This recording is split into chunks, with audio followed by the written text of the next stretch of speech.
Hi, everyone. Thanks for clicking on the video. This episode is going to be kind of a miscellaneous mishmash of various things, but the first segment is actually a nice surprise. About a week ago, I was pleasantly surprised when I checked my trail cam that I've got at the edge of the yard on a fence and happened to see two elk.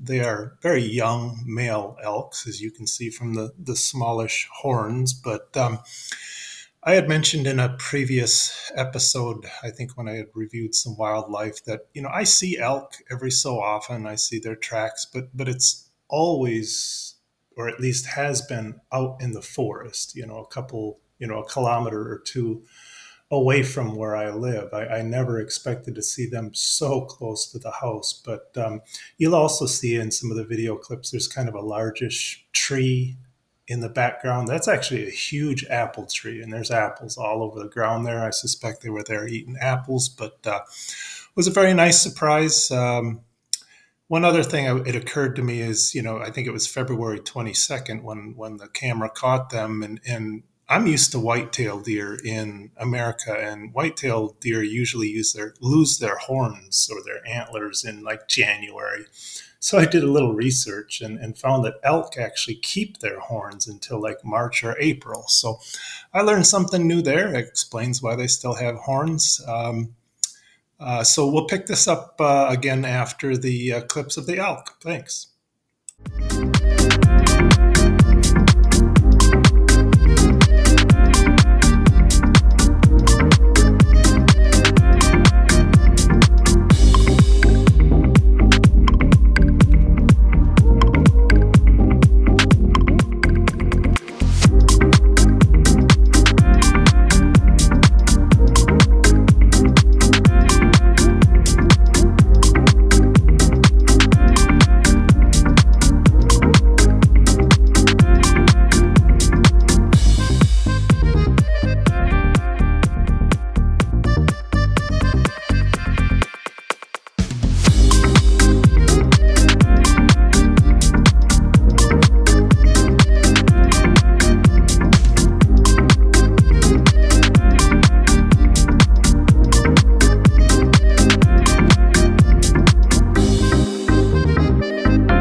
If any of you watched my last episode, I kind of showed you what I call the sketchy road in an area of real estate development that was pretty empty.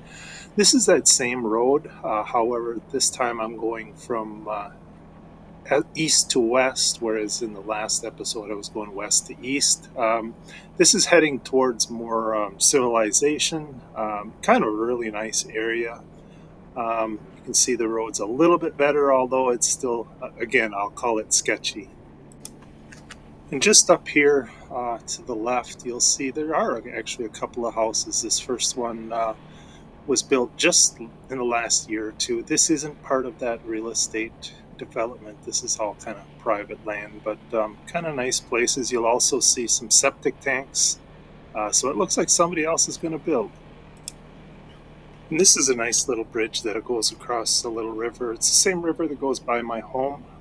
You can see it's a very little bridge, which explains why they can't get any big equipment into this road to maintain it, plow it, grade it, etc.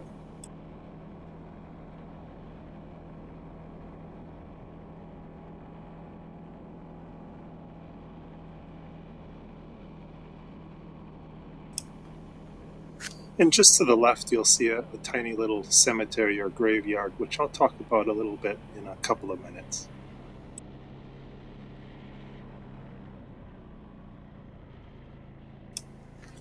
And this little trail is a nice one. I come down whenever I can, and you can see it kind of gets a little higher in elevation. There's some hardwoods, some hazelnut trees in here. Nice area. It seems kind of open this time of year, but if you go through here in the summer, it's pretty tough to get through without hitting your head on branches and leaves. It's a beautiful little spot.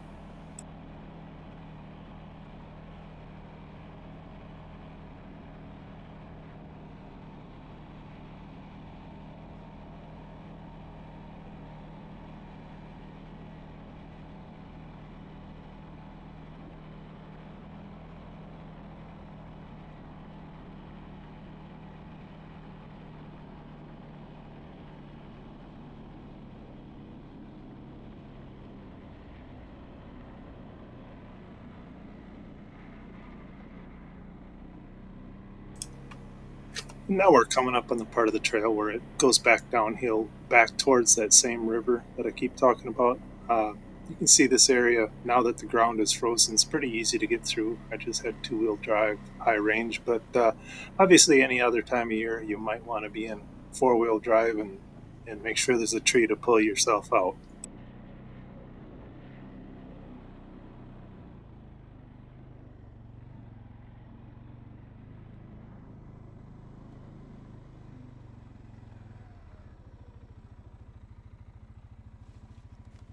Hi everyone. Saturday, February 22nd.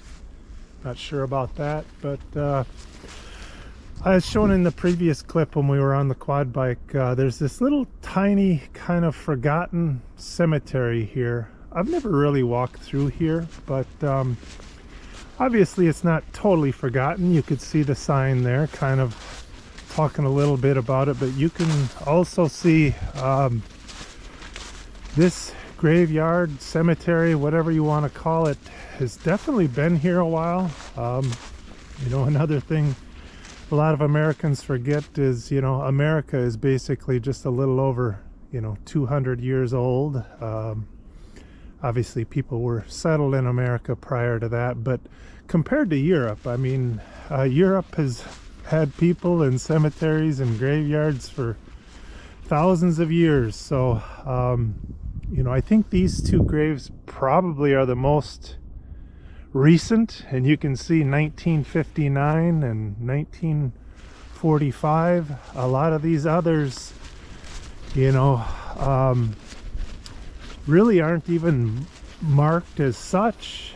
I got a suspicion that, some of these were probably maybe dug up and moved to a different cemetery at some point in time, but it's quite interesting. Like I said, on these you don't really see names, you don't see dates. Obviously somebody put a candle out here.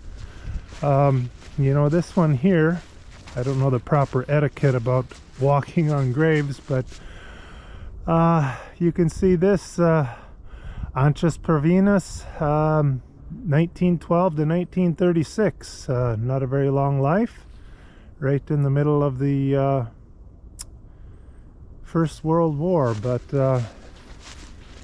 you can see it's not very big. It goes on for maybe another 50 meters just randomly, but this is it. Again, I don't want to necessarily say it's forgotten, but and you can also see a little bit of reference to German language rather than Lithuanian or Russian. Another thing a lot of people don't know is this particular part of Lithuania that I live in, the western region, was actually years ago, prior to the World Wars, and I think a little bit during World War I, was actually part of Germany, or more to the point, East Prussia. The nearest city is now named Klaipėda, but prior to that it was called Memel. That is a German name, a German city, or East Prussian, however you want to look at it. So I won't go on and on about the history, but figured I might show this to you guys. Like I said, I haven't really walked through here a whole lot myself, but quite old. Again, these gravestones, this one here, I'm sure at some point in time did say something, had a name. Just over time, the weather and time has worn it out. But you can see here there's some candles, so people do come out here and pay their respects.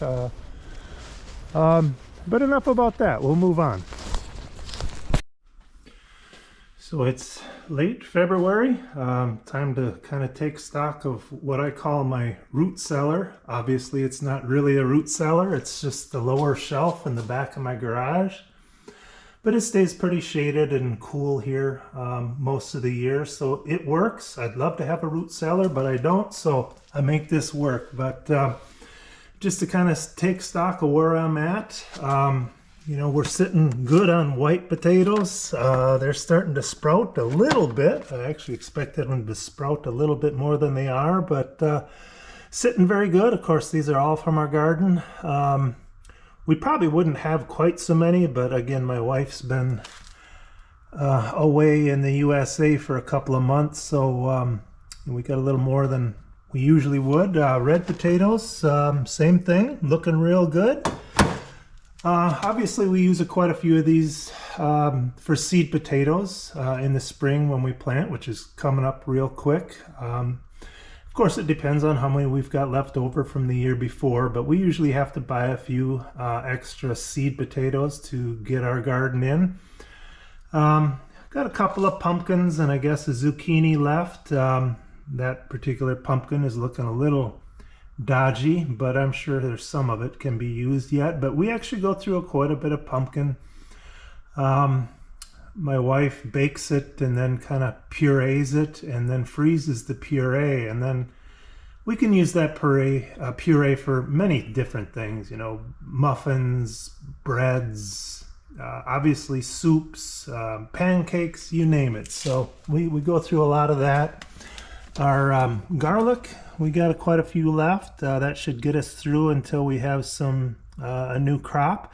This is winter garlic. For those of you that don't know the difference between winter garlic and normal garlic, is winter garlic you plant in the fall and harvest kind of midsummer versus planting in the spring and harvesting late summer. Our white and red onions looking pretty good, although I can see some sprouting going on there, so not sure how long those will last, but we'll probably have to buy a few from the store before we have fresh ones from the garden.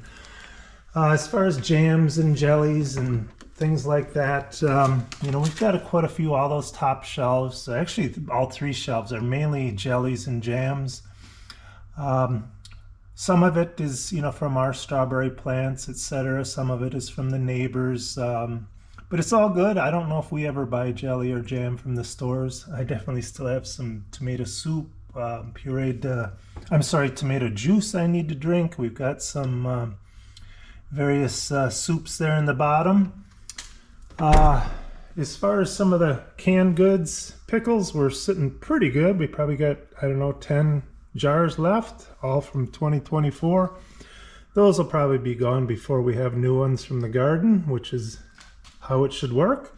Quite a few beets. We go through a lot of beets, mainly in soups, but in other things. A lot of tomato juice. I got to start drinking more tomato juice. I kind of forget that it's here.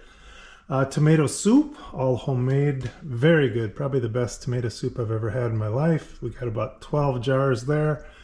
That'll definitely be gone before we have a new crop from the garden, but we're sitting really good for now.